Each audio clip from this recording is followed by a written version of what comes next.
Should I run again? You tell me. I think I'm not allowed to run again. I'm not sure. Am I allowed to run again? They say I can't run again. That's the expression. Sure.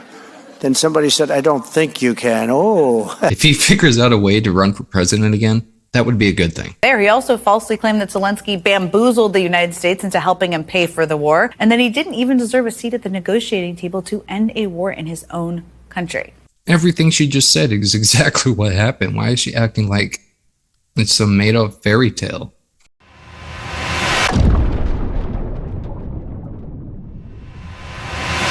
Just weeks earlier, remember, the national security team in the Biden administration had made this decision to declassify information, including Russian plans to attack Ukraine, in order for the world to know what to expect and to kind of call them out.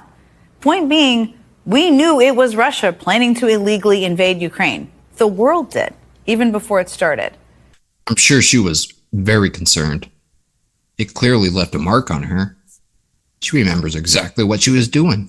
That's pretty incredible.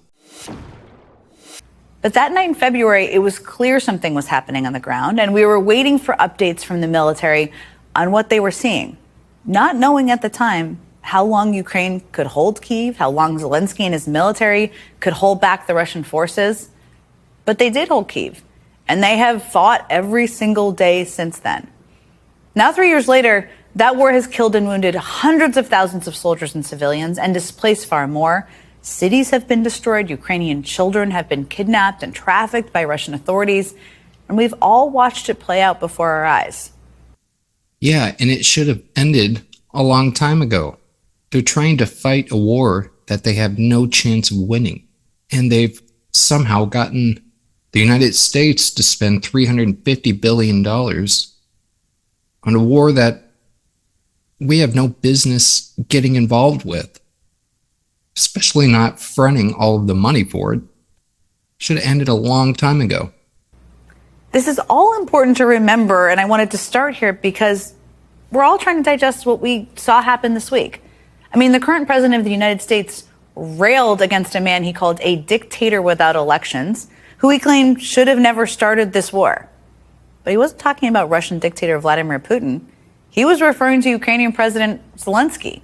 It didn't stop there. He also falsely claimed that Zelensky bamboozled the United States into helping him pay for the war, that he had a rock-bottom approval rating, he doesn't, and that he didn't even deserve a seat at the negotiating table to end a war in his own country. That's literally exactly what happened. Everything she just said is exactly what happened. Why is she acting like it's some made-up fairy tale? That's what happened. Now, obviously, this embrace of Russia is not new for Trump, but it has immense implications for America's moral authority in the world. And I also think it's important to talk about what's motivating all of this praise of Vladimir Putin. There are obviously a lot of theories. I'm not going to get into them all. But I think one of the reasons that's long been overlooked is this.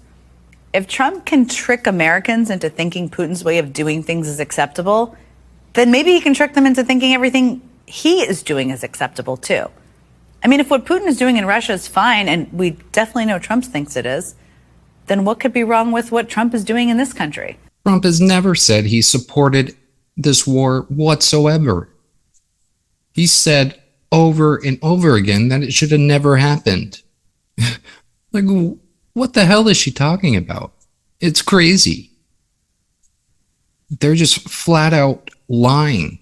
And if Putin's way is the right way, what's wrong with the idea of staying in power beyond a second term?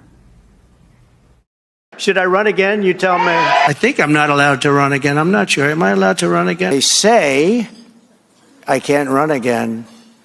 That's the expression. Sure. Then somebody said, I don't think you can. Oh. I never really understood why there's a limit of 4 years. Like, if somebody's doing a good job and everyone wants them to keep running, like, why wouldn't you want that person to go again? Like, why limit them to 8 years? I've never understood that. If he figures out a way to run for president again, and I'm sorry, but that would be a good thing. He acts like he's joking there. But I mean, given all the context I just laid out, it's really obviously not that funny. Look, the point here is this. If Trump can justify Putin's behavior, then he can justify his own. But the problem for Trump is that's a pretty steep hill to climb because the American people don't like Putin's way of doing things. I mean, take a look at a few polls out this week that kind of tell this story. One from Quinnipiac University that shows that 81% of American voters think the United States should not trust Vladimir Putin. And another from the Washington Post that shows that by a 17-point margin, Americans think Trump has exceeded his authority since taking office. So that's a majority of Americans in multiple polls telling us they don't want to be anything like Russia.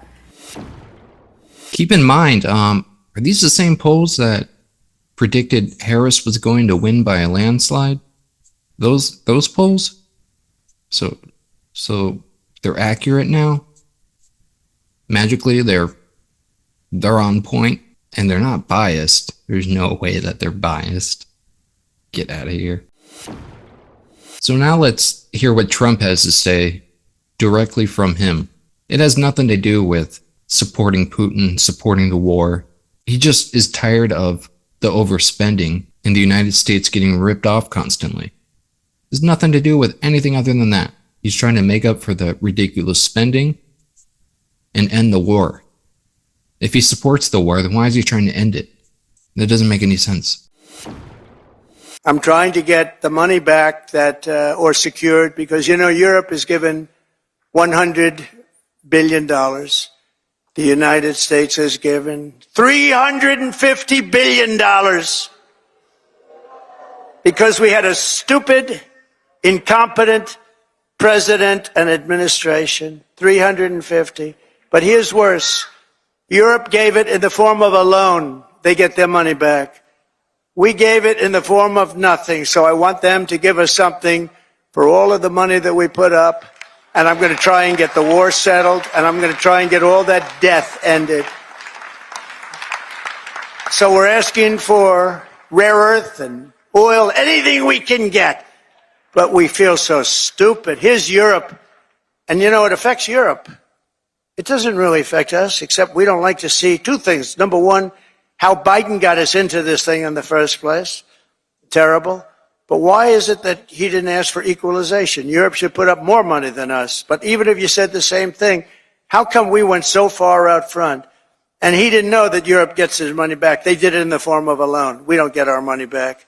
We get nothing. So we're getting our money back. We're going to get our money back because it's not fair. It's just not fair. And we will see. But I think we're pretty close to a deal, and we better be close to a deal. Because that has been a horrible situation. It would have never happened if I were president. And by the way, October 7th, Israel would have never happened if I was president, too. Would have never happened. Does that sound like somebody that's wanting to support what Putin is doing, or that's wanting the war to continue and drag on? He wants to end the war. And these attacks on Zelensky is because of him manipulating the United States to support his war that never had any chance.